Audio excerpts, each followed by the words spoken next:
East Ukraine, a scene of bitter fighting pushing peace talks only further.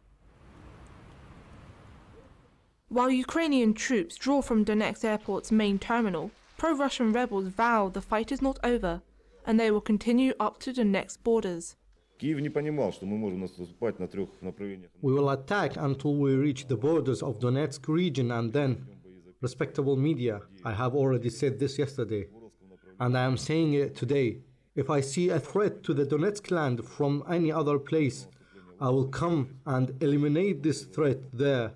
And if there is no threat, then we will talk in a different way. Rebel leader Zakashenko also rejected peace talks and attempts for a ceasefire. The last 24 hours in East Ukraine saw a surging number of casualties and injuries on both rebel and Kiev sides, as well as civilians. Today we had the biggest losses among the personnel of the DNR militia. 24 people killed, 30 people wounded.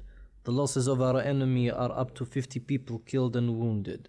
3 tank units destroyed, 2 S-3 howitzer destroyed, and 4 APC units destroyed. The recent escalating events further undermined diplomatic efforts to resolve the conflict. For his part, Russian President Vladimir Putin pinned the blame on Kiev for criminal shelling of civilian areas. Unfortunately, we not only did not get any distinct answer to our suggestion, but we saw opposite actions. Namely, Kiev authorities gave an official order about full-scale military actions, almost all along the perimeter of contact of opposing force. Earlier this week, peace talks in Berlin led to no apparent progress on implementing the ceasefire deal first agreed in September.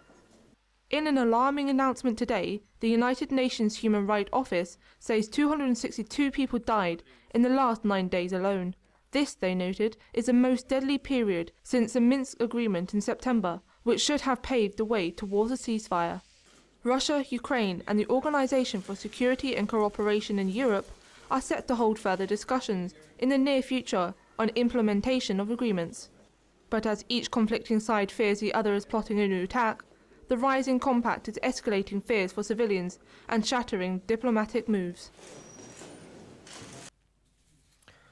Political analyst William Spring now joins us over the phone to discuss this issue further. William, thank you very much for joining us. Now, there's no doubt that the situation is worsening in Ukraine. With today's remarks by rebel leader Zakashenko, how significant will they be on the events in the next couple of days? I think there's a long-term plan, you see, with the United States having passed the Ukraine Freedom Support Act a few weeks ago, which was passed by the whole of Congress, no dissenting voices or votes. And basically the Americans are saying Ukraine is our territory, and the governments of Ukraine, by that I mean the junta in Kiev, must do what we say. And the continued fighting in Ukraine is entirely a function of the US determination to push Russia back to her borders, to make sure that Russia is encircled.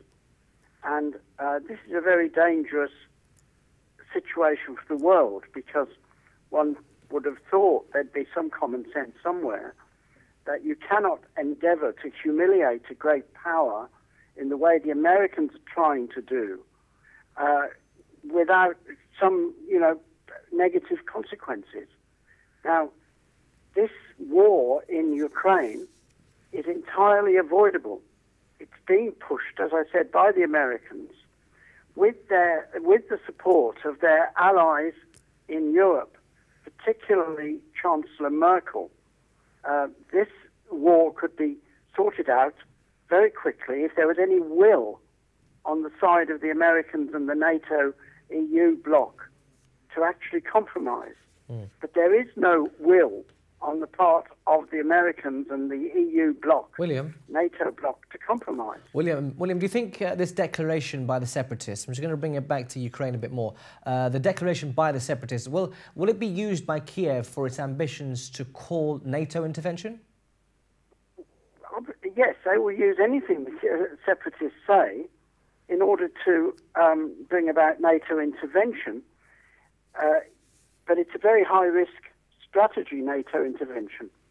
I'm not quite clear that all the members of NATO would be on board, but no doubt they would be dragooned, they would be coerced by the Americans into action. But this is action which is so dangerous it could create a third world war, as Gorbachev warned a few weeks ago, that there was a possibility of a nuclear war, because this is what the Americans want to do. They want to push Russia to the absolute limit, and if they see they're not getting their way, then they may step back. But it's a Cold War scenario, really, very much like Cuba. Who's going to blink first? And, clearly the Americans don't want to be seen to be blinking first. William, now that the fighting is back on full scale, as we've seen in the last couple of days, what role will the EU and Russia play in this? Well, Russia's been endeavouring, as far as I can see, to bring about a peaceful solution. The EU seems to be totally under the thumb of the United States, because it cannot be in the European Union's interest to have this unending war going on in the heart of Europe, which is affecting not merely the Ukrainian economy, which has been smashed up, but particularly the German economy.